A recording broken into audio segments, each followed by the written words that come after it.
औज़ुबिल्लाहिमिनश्शैतानिर्रजीम बिस्मिल्लाहिर्रहमानिर्रहीम अस्सलाम वालेकुम वरहमतुल्लाहि वबरकातुहू। आपका होस्ट एंड दोस्त डॉक्टर मोहम्मद तैयब आपकी खिदमत में हाजिर है। आज हम बात करेंगे मर्दों के तरीके, मेल मेथड्स। उससे पहले आपसे रिक्वेस्ट है कि doctor Mohammad Tayyab YouTube channel को सब्सक्राइब करें, बेल आइकन को क्लिक करें। Bundle of thanks. औरतों की तरह मर्दों के ज़ब्ते तौलीद के तरीके अलग हैं, जिन पर अमल करते हुए इंसान औरत को हमल से बचा सकता है।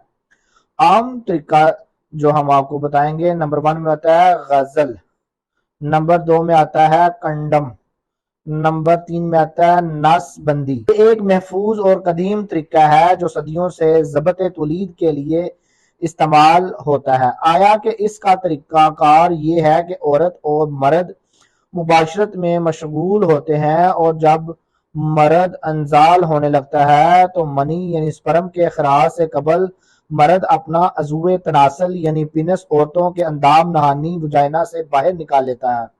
इस तरह वजाइना में मनी नहीं गिरती और औरत हामला होने से बच जाती है।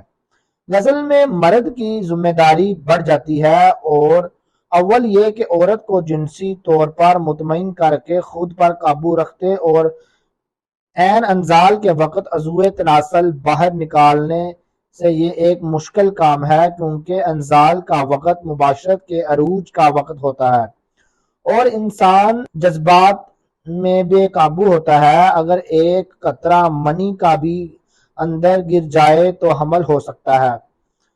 तो भाई लफ्ज नजर ये है दुरुस्त है कि इससे मर्द की जहनी तस्कीन नहीं होती, इससे इसका असाबी निज़ाम मुतासर हो सकता है। मुस्लिम शरीफ की हदीस के मफहूम के मुताबिक वसल्लम ने सहाबा को जो अजल करते थे, अजल को वसल्लम ने मना नहीं फरमाया, बल्कि ये जरूर फरमाया है जिस रूह की पैदाइश होती है उसे अल्लाह जरूर पैदा करता है। अगर गौर फरमाए तो ये बात सामने आती है कि इंसान का काम सिर्फ तदबीर करना है, बाकी हतमी नतीजा वही निकलता है जो अल्लाह को मंजूर होता है।